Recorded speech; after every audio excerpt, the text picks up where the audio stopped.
تیری بیوی کے جسم کا جتنا حصہ ڈھکا ہوا ہے اس پر تیرا حق ہے، مگر جو حصہ کھلا ہوا ہے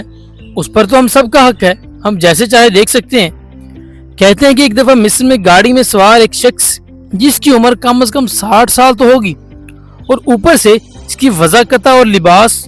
ہر زاویے سے دیہاتی مگر جہاں دیدہ اور سمجھدار بندہ لگتا تھا۔ ایک اسٹیشن پر گاڑی رکی تو ایک نوجوان جوڑا سوار ہوا جو اس بوڑھے کے سامنے والی سیٹ پہ آگے بیٹھ گیا۔ صاف لگتا تھا کہ نو بیاہتا ہے، مطلب کہ ابھی ان کی نئی شادی ہوئی تھی،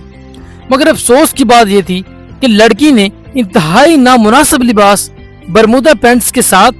ایک بغیر بازوؤں کی کھلے گلے والی شرٹ پہن رکھی تھی، جس سے اس کے شانے ہی نہیں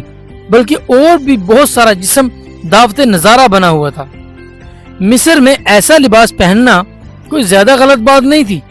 اور نہ ہی کوئی ایسا لباس پہنے جس لڑکی کو اس طرح سے شہودے پن کے ساتھ دیکھتا یا تاڑتا تھا۔ مگر دوسرے مسافروں کے ساتھ ساتھ لڑکی کے خاوند کی حیرت دید کے قابل تھی کہ اس بوڑھے شخص نے لڑکی کو آنکھیں پھاڑ پھاڑ کر دیکھنا شروع کر دیا۔ چہرے سے اتنا پروکار اور محترم نظر آنے والے شخص کی حرکتیں اتنی گندی، بوڑھے کی نظریں تھیں کہ کبھی لڑکی کے شانوں پر تو کبھی لڑکی کی اریاں ٹانگوں پر،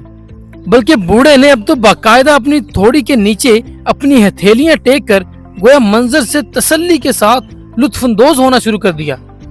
بوڑھے کی ان حرکات سے جہاں لڑکی بے چین پہلو بے پہلو بدل رہی تھی، وہیں لڑکا بھی غصے سے تلملا رہا تھا۔ بلاخر اس نے پھٹتے ہوئے کہا، بڑے میاں کچھ تو شرم کرو، شرم آنی چاہیے تمہیں، اپنی عمر دیکھو اور اپنی حرکتیں دیکھو، اپنا منہ دوسری طرف کرو اور میری بیوی کو سکون سے بیٹھنے دو۔ بوڑھے دیہاتی نے لڑکے کی بات تحمل سے سنی اور متانت سے جواب دیا کہ لڑکے، میں نہ تو جواباً تمہیں یہ کہنا چاہتا ہوں کہ تو خود کچھ شرم اور حیا کرو، اور نہ ہی تمہیں یہ کہوں گا کہ تجھے اپنی بیوی کو ایسا لباس پہناتے ہوئے شرم نہیں آتی۔ تو ایک آزاد انسان ہے،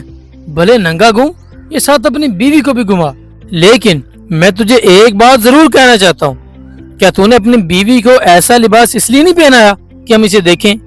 اگر تیرا منشا ایسا تھا تو پھر کاہے کا غصہ اور کاہے کی تلملاہٹ؟ بوڑھے نے اپنی بات جاری رکھتے ہوئے کہا، دیکھ بیٹے، تیری بیوی کا جسم کا جتنا حصہ ڈھکا ہوا ہے اس پر تیرا حق ہے، مگر اس کے جتنا حصہ کھلا ہے اس پر تو ہم سب عوام کا حق ہے، ہم جیسے مرضی دیکھیں۔ اور اگر تجھے میرا اتنا قریب ہو کر تیری بیوی کو دیکھنا برا لگا تو یہ میرا نہیں، میری نظر کا قصور ہے جو کمزور ہے اور مجھے دیکھنے کے لیے نزدیک ہونا پڑتا ہے۔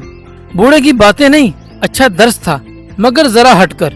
لوگوں نے جان لیا تھا کہ بوڑھا اپنا پیغام اس جوڑے تک پہنچا چکا ہے۔ لڑکی کا چہرہ اگر شرم سے سرخ ہو رہا تھا تو لڑکا بھی اپنا منہ چھپانے کی کوشش کر رہا تھا، اور ہوا بھی ایسے ہی۔